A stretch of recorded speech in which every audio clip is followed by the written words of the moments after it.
কেমন আছেন সবাই? আজকে আমরা কথা বলবো স্বরসন্ধি নিয়ে। স্বরসন্ধির নিয়মাবলী নিয়ে কথা বলবো। স্বরসন্ধি আমরা গত ক্লাসে জেনেছি যে স্বরসন্ধি, ব্যঞ্জন সন্ধি এবং ধ্বনি।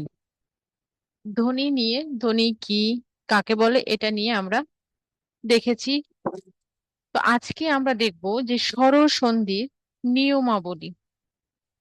তো সন্ধি তো একটা একটা করে সব আমরা মুখস্থ করব না, আমরা শুধু নিয়মগুলো মুখস্থ করব এবং তার উদাহরণগুলো আমরা এমনিতেই পারবো। তো আমরা গত ক্লাসে কি দেখেছি সেটা আমরা একটু দেখে আসি।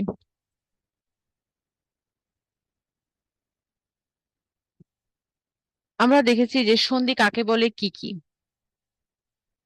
স্বরসন্ধি এবং ব্যঞ্জন সন্ধি এবং উদাহরণ, এবং সন্ধির উদ্দেশ্য কি। সন্ধির উদ্দেশ্য হচ্ছে শ্রুতি মধুর করা, উচ্চারণকে সহজ ও শ্রুতি মধুর করা, ভাষার গতিশীলতা ও সৌন্দর্য বৃদ্ধি করা, শব্দের মধ্যে ধ্বনিগত সামঞ্জস্য সৃষ্টি করা এবং বাক্যকে সংক্ষিপ্ত ও সাবলীল করা। এইটা হচ্ছে ধ্বনির উদ্দেশ্য এবং এর উদাহরণ আমরা পরবর্তীতে দেখব।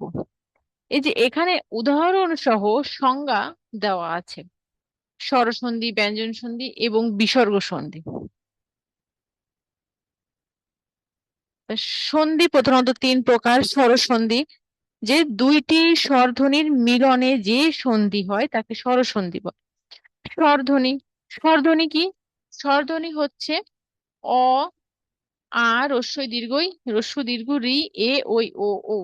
এই যে 11টা আছে, এটাই হচ্ছে স্বরধ্বনি, যেটাকে ইংলিশে বলে ভাওয়েল সাউন্ড।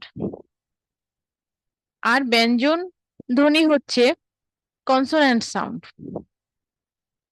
তো এই যে ভাওয়েল সাউন্ড গুলায় শুধু ভাওয়েল এবং ভাওয়েল মানে স্বরসন্ধি এবং স্বরসন্ধির মিলনে যে সন্ধি হবে তাকে স্বরসন্ধি বলে। যেমন বিদ্যা, আলয়, এখানে কিন্তু আ আবার আ দুটি কিন্তু স্বরসন্ধি আসছে। আবার মহা আর ঋষি, রি, এটাও কিন্তু স্বরসন্ধি।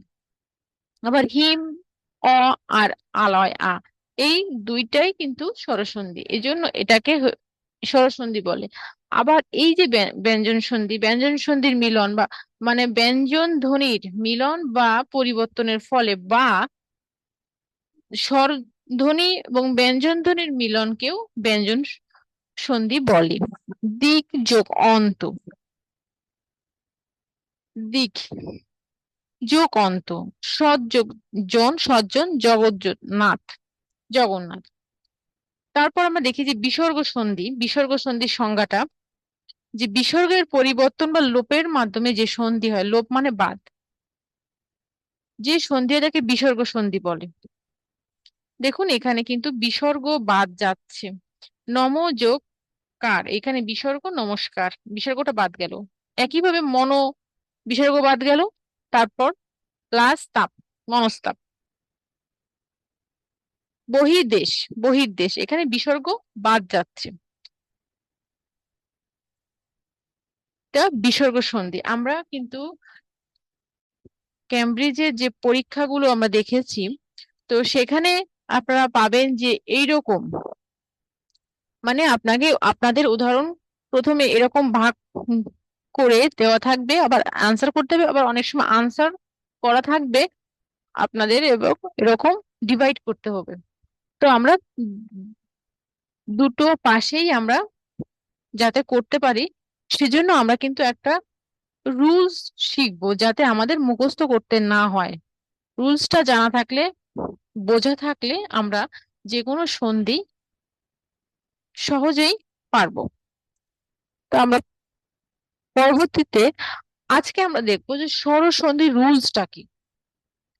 স্বরসন্ধি রুলস কি, যে সন্ধিতে দুটি স্বরের একটি লোপ হয়। মানে দেখুন এখানে অ এবং এ সমান হচ্ছে এ, তাহলে বাদ গেল অ। তাহলে দুটো স্বরের একটি লোপ পেয়ে একটি থাকতেছে, যেমন শত যোগে শতে, এরূপ কত যোগে কতে। আবার দ্বিতীয় রুলসে দেখুন, আ প্লাস আ সমান আ, এক আ বাদ যাচ্ছে। শাখা যোগ আরি, শাখারি, একটা আ থাকছে। রূপা যোগ আলী, রূপালী। নাম্বার 3, আ যোগ উ, উ থাকতেছে, রস্যু থাকতেছে, আ বাদ যাচ্ছে। মিথ্যা যোগ উক, মিথ্যুক। নিন্দা যোগ উক, নিন্দুক। একইভাবে রস্যই নাম্বার 4 এসে রস্যই প্লাস এ, এখানে ই হচ্ছে, রস্যই ই হচ্ছে এবং এ বাদ যাচ্ছে। যেমন কুড়ি, ই প্লাস এক, তো কুড়িক হচ্ছে, কুড়িক, ই থাকতেছে, কুড়ি প্লাস এক, ই হচ্ছে, এ বাদ যাচ্ছে। নদী যোগ এর, নদীর হচ্ছে, ই থাকছে, এই যে ই থাকছে, এ বাদ যাচ্ছে। আমরা যদি এই নিয়ম গুলা মুখস্থ করি বুঝে বুঝে, তাহলে কিন্তু এই ধরনের উদাহরণ আমরা পারবো। এর পরবর্তীতে আমরা দেখব ব্যঞ্জন সন্ধি। পরের ক্লাসে আমরা ব্যঞ্জন সন্ধির নিয়মাবলী নিয়ে কথা বলবো, এবং এই আজকের যে রুলস আমরা দেখলাম এটা আমরা মেমোরাইজ করব বুঝে বুঝে, এবং এর উপর কিন্তু একটা এক্সাম হবে, এবং আপনারা এই শীটটাও কিন্তু ডেসক্রিপশন বক্সে পেয়ে যাবেন, তবে ক্লাসটা শেষ হওয়ার পরে। এই সন্ধির পুরো ক্লাসটা শেষ হওয়ার পরে আপনারা এই প্রেজেন্টেশনের লিঙ্কটা পেয়ে যাবেন। তো আজকের ভিডিওটি এ পর্যন্তই। Bye bye, see you next. দেখা হচ্ছে পরবর্তী ক্লাসে ব্যঞ্জন সন্ধি নিয়ে। Bye by.